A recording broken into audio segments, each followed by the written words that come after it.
하나님 감사합니다. 우리의 죄사함과 구원을 위해서 이 땅에 독생자 예수를 보내시고 십자가에서 그 귀한 보배 피를 흘려 우리를 씻어주시고 자녀 삼아 주신 은혜에 감사드립니다. 방금 부른 찬송의 가사처럼 나를 정케 하신 주님, 나를 건져주신 주님 앞에 우리가 매일매일 나아옵니다.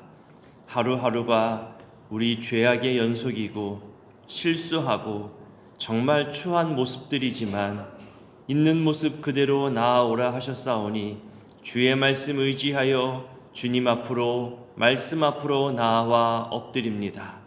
그런 우리를 십자가 사랑으로 십자가 보혈로 씻어주시고 새롭게 하여 주옵소서.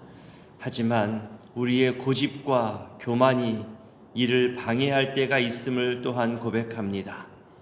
유대인들이 자기들 기준과 편리함으로 이래야 한다 저래야 한다 요구하고 또 그렇지 않을 때엔 쉽게 정죄하고 비난하는 모습들을 보인 것처럼 우리도 예수님에게 이거는 이만큼 용서해 주시고 이만큼은 내가 알아서 하겠다며 내 주권을 포기하지 않고 마치 교회에서만 주님이 주관하시고 이 세상은 내가 주관하며 살겠다는 그런 고집과 교만의 모습이 있음을 부인할 수가 없습니다.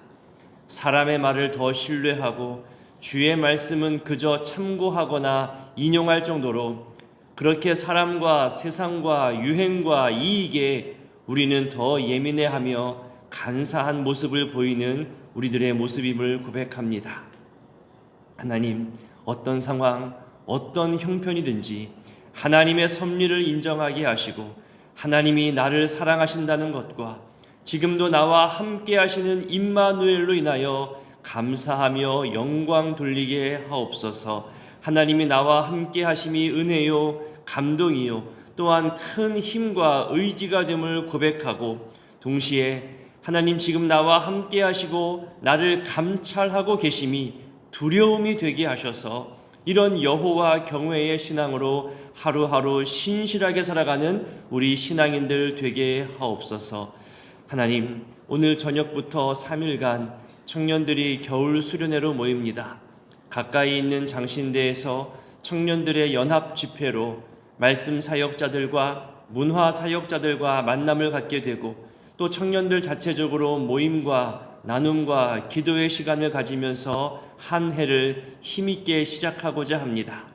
지금은 우리가 작고 연약하여 다른 도움을 받거나 함께 힘을 모아야 하는 그런 상황이지만 시간이 지날수록 이제는 우리가 다른 이들에게 도움을 주고 힘을 전달하는 선한 영향력을 키워가는 그런 청년의 세대들 되게 하옵소서. 하나님, 정말 이전과 다른 시대 문화 속에서 성장해가는 청년들입니다. 태어날 때부터 과도한 경쟁 속에서 풍요 속 빈곤이라는 말처럼 더더욱 힘든 시기를 겪어야 하고 또 이 시대의 문화도 한국과 지역이 아니라 전 세계를 향해서 함께 경쟁해야 하고 그리고 결혼과 출산 또한 의무가 아닌 선택이요 그마저도 쉽게 생각하는 이 문화 속에서 성경의 가치와 가르침을 지켜가려고 몸부림치는 소중한 청년들입니다. 수많은 발전과 성장이 있었지만 너무나 빠른 성장에 우리가 다음 세대들과 함께 어울리지 못했고 따뜻한 추억과 올바른 가치관과 도전을 물려주지 못한 그런 실수한 모습들도 있었음을 주님 고백합니다. 우리 믿음의 부모들을 더욱 견고히 지켜주시고 청년들을 비롯한 우리 다음 세대들에게 우리가 고집스러운 모습이 아니라 포용력 있는 어른의 모습으로 신앙을 굳건히 지키며 이 시대 문화 속에서 거룩함을 드러내 보일 줄 아는 신앙의 본을 보이게 하여 주옵소서. 오늘도 병상에서 또 저마다의 연약함 중에서 회복과 치료 중에 계신 모든 분들에게 그리고 지방으로 해외로 흩어져 있는 모든 우리 지체들에게 주님 동행하여 주시고 그 삶의 상황 속에서 감사한 고백이 생겨나도록 간증이 많아지도록 하나님 오늘 하루의 삶에 은혜와 힘을 더하여 주옵소서. 이 새벽에도 주님께 드리는 감사한 예물과 또 마음의 소원과 일천 번제가 있습니다. 특히 다른 교회에서 또 이 우리 교회에서 새벽을 지키는 분의 감사한 또 예물을 받게 됩니다. 하나님, 아마 우리 교인들도 저마다의 삶의 자리에서 집 가까운 교회에서 새벽을 지키는 분들도 있을 텐데 그들에게도 동일한 마음을 주시고 동일한 하나님의 역사로 함께하여 주시옵소서. 이제 말씀 앞으로 나아가오니 주님 말씀하여 주시기를 기대하고 신뢰하오며 함께하실 성령님을 의지하오며 예수님의 이름으로 기도드립니다. 아멘. 오늘 말씀은 마태복음 11장입니다. 11장 초반은 예수님을 향한 세례 요한의 옥중 질문과 예수님의 답변으로 시작합니다. 세례 요한은 당시 헤롯 왕이 동생의 아내 헤로디아를 취한 것을 올바르지 않다고 그렇게 책망했다가 헤롯의 노여움 때문에 감옥에 갇히게 되었습니다. 감옥 안에서도 예수님에 대한 사역의 소식을 들으면서 제자들을 통해서 질문을 합니다. 그 내용을 볼까요? 2절, 3절을 함께 읽어보겠습니다. 요한이 옥에서 그리스도께서 하신 일을 듣고 제자들을 보내어 예수께 여짜오되 오실 그이가 당신이오니까 우리가 다른 일을 기다리오리이까. 자, 이 질문의 핵심이 무엇인가요? 구약에서 예언된 메시아, 오시기로 한 그 메시아가 당신이 맞느냐, 이 질문을 한 거죠. 예수님에게 세례를 줄 때에도 예수님의 메시아 되심에 대한 믿음이 있었어요. 또 세례 직후 하늘이 열리고 성령이 임하는 사건을 보면서 충분히 이분이 메시아임을 알 수 있었을 텐데 왜 지금 이 질문을 하는 걸까요? 당시 유대인들 대부분이 구약에 예언된 메시아의 사역을 로마로부터의 해방으로 기대했습니다. 정치적 해방과 함께 이 땅에서 가장 번성하게 할 그런 메시아를 기대하며 기다리고 있었던 거죠.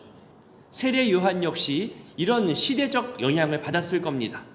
계속해서 들려오는 예수님 이야기 속에서 자신의 예상과 또 시대적 기대감과는 다른 모습의 이런 질문을 하게 된 것이라 그렇게 보여집니다. 예수님께서 이런 세례 요한의 마음과 사람들의 기대감에 대해서 모를 리 없지요. 어떻게 대답하셨을까요? 4절부터 6절까지를 읽어봅니다. 예수께서 대답하여 이르시되 너희가 가서 듣고 보는 것을 요한에게 알리되 맹인이 보며 못 걷는 사람이 걸으며 나병 환자가 깨끗함을 받으며 못 듣는 자가 들으며 죽은 자가 살아나며 가난한 자에게 복음이 전파된다 하라. 누구든지 나로 말미암아 실족하지 아니하는 자는 복이 있도다 하시니라. 네. 맞습니까? 물었더니 그래 맞다 나다 그렇게 대답하실 줄 알았는데 구약 이사야의 말씀을 인용하여서 대답하신 겁니다. 지금 그러니까 메시아 예언대로 성취되고 있음을 말하고 있는 거죠. 그러니까 지금까지 보았던 대로 말씀에 대한 가르침과 병자들을 고치시고 죄사함을 선포하신 그런 사역들을 말씀하십니다. 당시 메시아가 오면 이 땅을 심판하고 자기들을 로마로부터 독립시켜줄 거라는 그런 유대인들의 메시아관이 예수님을 이해하는데 커다란 걸림돌이자 방해가 된 거죠. 그래서 6절에 실족하지 아니하는 자가 복이 있다고 말씀하신 겁니다. 메시아가 누구이고 메시아가 어떤 사역을 하는지 다시금 올바르게 살펴보고 이해해서 실족하지 말라는 이야기인 거죠. 어제 10장 본문까지는 여러 기적 사건과 가르침의 내용들을 통해서 메시아 예언대로 성취되고 있음을 알려주었습니다.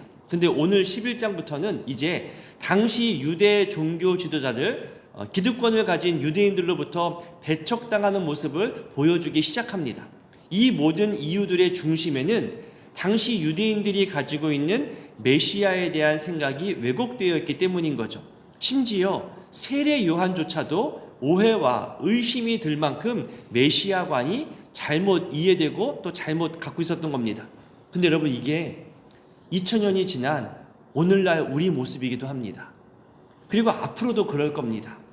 예수 믿으면 복받아라고 말하지만 거기에는 우리의 성공과 번영 그리고 무병장수를 포함해서 기대합니다. 더 나아가 교회를 통해서 내 사업이 도움받고 교인들을 통해서 내 이익이 이루어지겠지 기대하는 사람들도 있습니다. 실제 신방을 하거나 상담을 하다 보면 정말로 의외로 많은 사람들이 복음을 받아들이고 복음에 근거한 신앙생활을 하기보다는 그저 문화생활, 종교생활, 취미생활로 그렇게 신앙생활, 교회생활을 하는 분들도 많은 겁니다. 물론 그렇게 생활하다가도 어느 순간 하나님이 이런 존재였구나, 말씀에 이런 뜻이 이런 거였구나, 지금까지 내가 참 잘못 알았구나, 물론 그런 깨달음과 용서의 은혜, 임마누엘 사건을 경험할 수 있지요. 하지만 자기가 정해놓은 신앙관, 교회관, 성경관에서 벗어나지 않으려고 고집을 피우는 분들도 있습니다. 내가 알고 내가 경험한 것이 신앙생활이 극히 일부일 것일 텐데, 그리고 성경의 사건 속에서도 내가 경험한 것이 극히 일부일 텐데, 이렇게 해야 돼, 저렇게 해야 돼, 이게 맞아, 저게 맞아, 고집스럽게 말하는 그 자세가 2000년 전 당시 유대인들 모습과 다를 것이 없다는 거죠. 게다가 사회 문화가 성경의 진리를 점점 더 부정합니다. 교회의 거룩함과 교회의 신실함에 대해서 사회적 신뢰도가 떨어지고 있잖아요. 돈과 명예와 음란의 문화가 사회에 깊숙이 자리 잡아가기 시작하면서 이제 성경의 가르침이 더더욱 약해져가는 그런 시대이기도 합니다. 로마서 12장의 말씀처럼 너희는 이 세대를 본받지 말고 지금까지의 굳어진 마음, 너희들의 고집스러운 마음을 새롭게 해서 변화를 받아라. 그래서 하나님의 기뻐하신 뜻, 온전하신 뜻이 무엇인지를 적극적으로 분별하라고 말씀하시잖아요. 세상과 담쌓고 지내라는 말이 아닌 거예요. 이 세상이 어떻게 흘러가고 있는지, 이 세상이 성경을 어떻게 이해하고 있는지, 이 세상 속에서 우리가 성경을 어떻게 증거해야 하는지를 알아야 한다는 거죠. 그래서 최근 성경 말씀과 함께 문화사역에 대한 관심과 기대도 더욱 커져가고 있는 겁니다. 영화, 드라마, 음악, 책, 이런 핸드폰을 통해서 쉽게 접할 수 있는 수많은 작품들, 또 시대 현상들을 바라보면서 문화적으로 해석하고 이 시대 사람들의 특징을 연구하면서 복음을 더 효과적으로 전하기 위해서 다양한 사역들을 소개하고 연구하는 일들이 정말로 많아졌습니다. 그 가운데 하나가 찬양 사역이죠.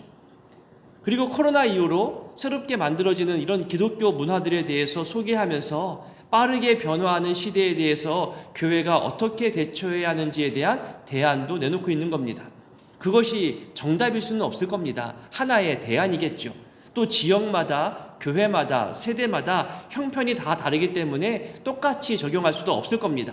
무슨 말을 드리는 것이냐면은 예나 오늘이나 앞으로나 변치 않는 하나님의 사랑과 이 진리의 말씀을 지켜가는 소중한 전통이 있어야 하면서도 동시에 이 시대의 빠른 변화를 읽어내고 찾아가고 적용하려는 노력이 없어지면 그러면 우리도 유대인들처럼 익숙한 것에만 빠지게 되고 익숙함이 아닌 다른 새로운 것에는 배척하는 그런 고집스러운 모습이 생겨날 수 있다는 거예요. 우리가 이미 만들어 놓은 질서에 왜 예수와 같은 새로운 것이 와서 어지럽게 하느냐라고 유대인들처럼 오해하고 배척할 수 있다는 거죠. 우리 교회가 그간 여러 사역들을 감당하면서 열린 자세와 태도가 있으면 저는 참 감사함과 감동을 느끼게 됩니다. 이런 사역, 저런 사역, 새로운 도전에 대해서 늘 추구하고 있었고 또 노력해왔던 지난 역사의 시간들을 바라보면서 60년 된 지역교회가 어떻게 이런 다양한 것들을 수용할 수 있는 태도가 되어 있지? 정말로 열린 마음이 있다는 것은요, 정말 귀한 모습입니다. 그만큼 앞선 목회자들이 또 앞선 리더십들이 그렇게 다음 세대들을 위해서 분위기를 만들어 왔다는 증거이기 때문에 늘 감사함을 느끼는 부분이기도 합니다. 이제 이어서 7절부터 19절까지는 세례 요한에 대한 사역 평가와 이 악한 세대를 향한 책망의 말씀이 나옵니다. 예수님께서 세례 요한에 대해 말씀하시기를 구약의 선지자들보다도 위대한 사람이며 메시아가 오기 전에 오리라 말하는 엘리야가 바로 세례 요한이었다고 말씀하시죠. 우리 10절부터 14절까지를 읽어보겠습니다.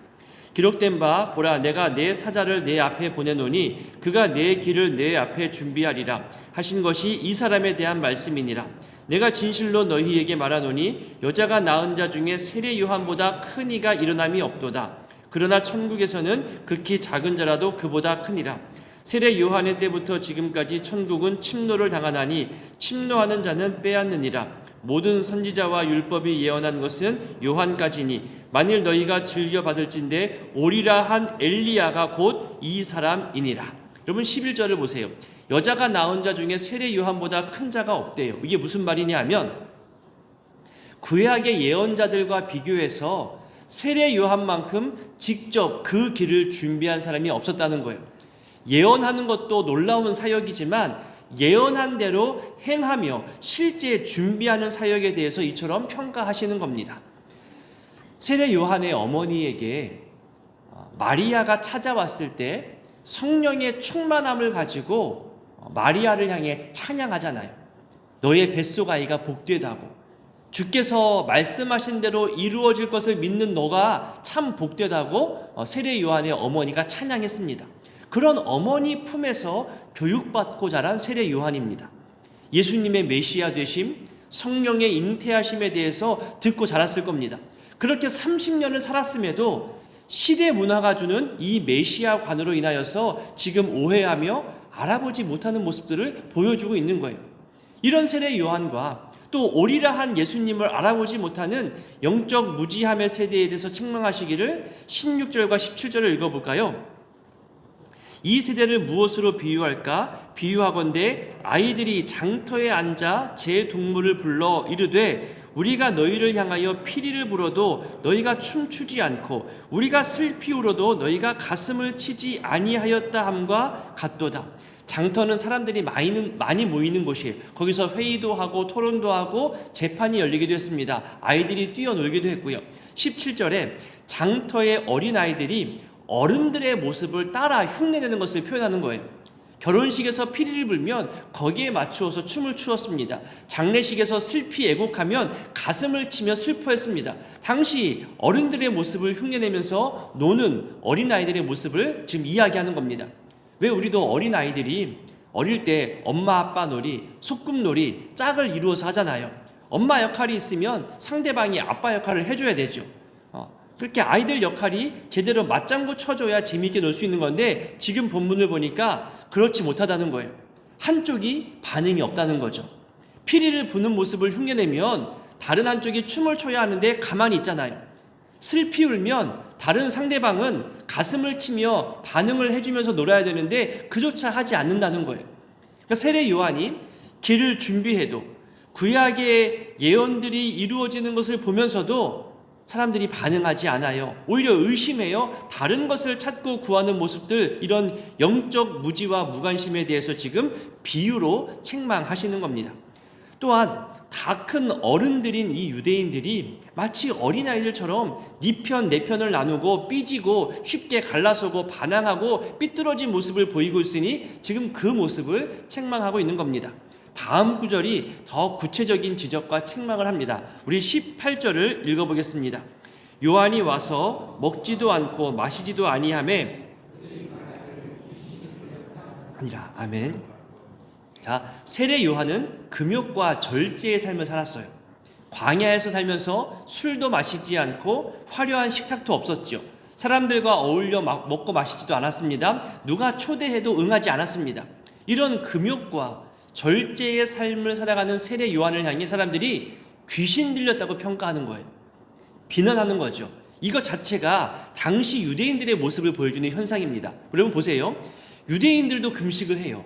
그것도 자랑하듯 안 하면 안 될 정도로 금식을 철저히 지킵니다. 그런데 똑같이 음식을 절제하고 금식하고 금욕하는 세례 요한을 왜 비난할까요?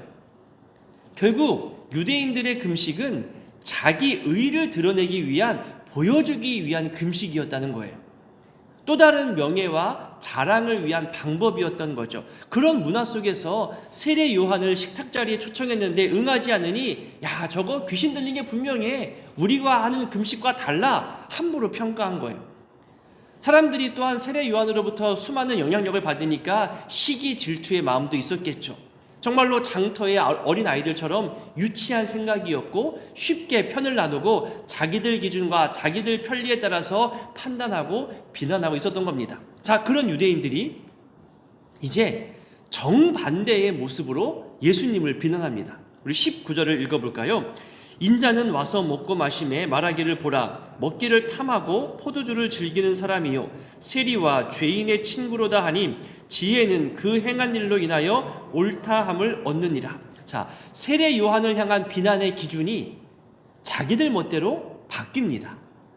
이젠 먹기를 탐하고 즐기는 사람이라고, 세리와 죄인들과 같이 먹는 사람이라며 예수님을 비난하죠. 방금 전까지만 하더라도 먹지 않는다고 비난했던 사람들이 이제는 먹는다고 비난하는 거예요. 자신들과 같지 않으면, 내 편이 아니면 무조건 비난하고 틀렸다고 말하는 유대인들의 교만한 모습을 보여주고 있는 겁니다. 그 독선의 모습, 그 모습을 예수님의 책망의 내용 속에서 지금 그대로 드러나고 있는 거죠. 근데 여러분, 아까도 말씀드렸지만 이 모습이 2000년이 지난 오늘날 우리 모습 속에도 드러나고 있다는 겁니다.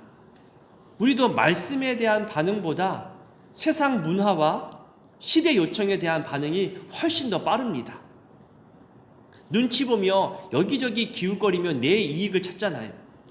최근에 일어나는 뉴스와 현상들을 볼 때마다 네 편 내 편 나누고 싸우고 삐지고 편가르고 정죄하고 비난하고, 그런 모습들이 장터의 어린 아이들과도 같은 이 책망에서 다시금 우리를 돌아보게 합니다. 그리고 기도하게 합니다. 하나님, 우리를 어린아이 수준에서 벗어나 어른의 수준으로 장성하게 하시고 무지하면서 벗어나게 해달라고 우리 기도할 수밖에 없습니다. 이제 다음으로 예수님의 수많은 이적에도 불구하고 회개하지 않는 도시들을 언급하면서 책망하시고 심판을 경고하십니다.